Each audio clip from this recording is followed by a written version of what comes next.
जय श्री महाकाल। दोस्तों, मैं हरभजन बागड़ी आप सभी का मेरे YouTube चैनल में स्वागत।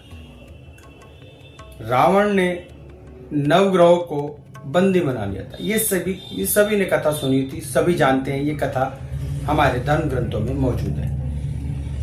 क्या सच्चाई ये है कि नवग्रह रावण पे भारी पड़े थे या रावण नवग्रहों पे भारी पड़ा था? आइए समझते हैं। रावण इतना बलवान और इतना शक्तिशाली था कि उसने अपने बल पर नारायण के सुदर्शन चक्र को भी पीछे होने पर विवश कर दिया था। अपनी विद्या, अपनी पंडिताई, अपने तंत्र मंत्र, अपनी भक्ति, अपने तपस्या के बल पर उन्होंने नारायण के सुदर्शन चक्र को भी पीछे होने पर विवश कर दिया था। रावण ने यमराज को भी हराकर अपने सोने वाले पलंग से बांध दिया था और चैन की नींद सोता था कि मेरे को मृत्यु प्राप्त नहीं होगी। क्यों? क्योंकि मैंने यमराज को ही खुद स्वयं अपने पलंग से बांधा हुआ है। महादेव के यानी कि रुद्र के वरदान, उनके ज्ञान से रावण ने इतना ज्यादा तप की ऊर्जा पाली थी कि उसने नवग्रहों को बंदी बना लिया था। इंद्र सभा में जाकर रावण ने इंद्र से युद्ध किया और सभी नवग्रहों को बंदी बनाया था और बंदी बनाकर अपने राजसभा के अंदर वो हमेशा उन्हें घुटनों के बल बैठाकर मौजूद रखता था। रावण का इतना प्रताप था। रावण की जो पत्नी थी वो गर्भवती थी और रावण ये चाहता था कि वो अजय अमर रहे। अगर वो अजय अमर नहीं रहता तो उसका पुत्र अजय अमर रहे। इस विद्या को, तंत्र मंत्र की विद्या को के सहारे, पंडिताई की विद्या के सहारे रावण ने नवग्रहों की सारी विद्याओं को सीख लिया था। महादेव के आशीर्वाद से, उनके वरदान से, उनके दिए हुए ज्ञान से रावण ने ये जान लिया था कि नवग्रह की स्थिति कौन से घर में ऐसी होनी चाहिए जिससे उसका पुत्र दीर्घायु हो जाए हमेशा के लिए। तो नवग्रहों की स्थिति को जानते हुए रावण ने इंद्र पर आक्रमण कर दिया था। इंद्र पर आक्रमण करने के बाद सभी नवग्रहों को रावण ने बंदी बनाया था।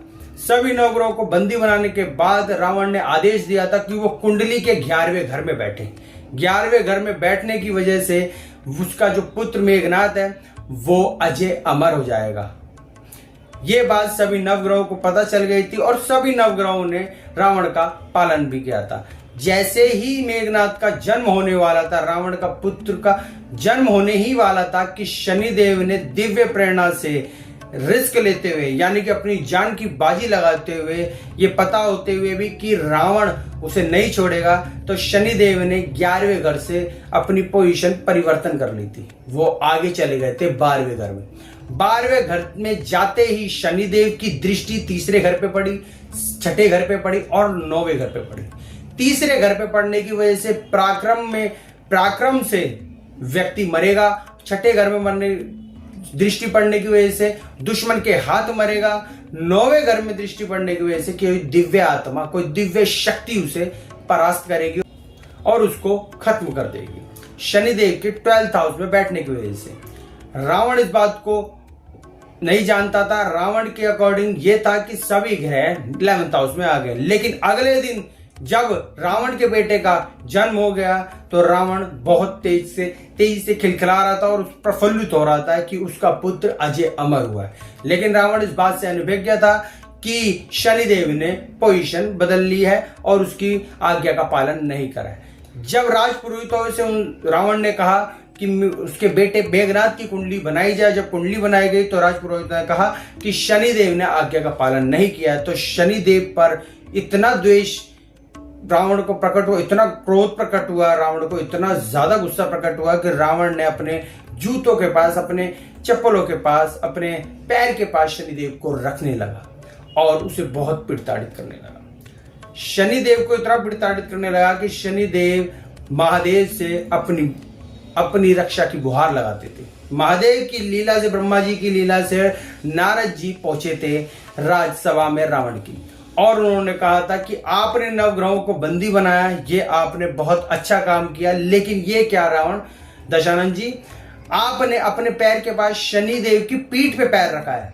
आपको तो उनकी छाती पे पैर रखना चाहिए। तब रावण को ये सुझाव नारद जी का बहुत पसंद आया और शनिदेव को सीधा होने को कहा।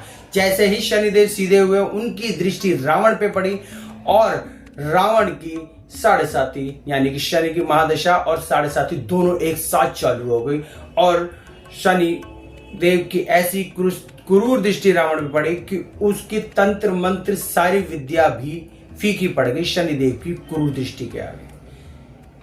ऐसे कर कर रावण का बुरा काल चालू हुआ और नवग्रहों को एक एक करके मुक्ति मिली। शनि देव को हनुमान जी ने मुक्ति दिलाई। मेघनाथ के अंत का भी शनि देव ही कारण थे और रावण के अंत का भी शनि देव ही कारण थे।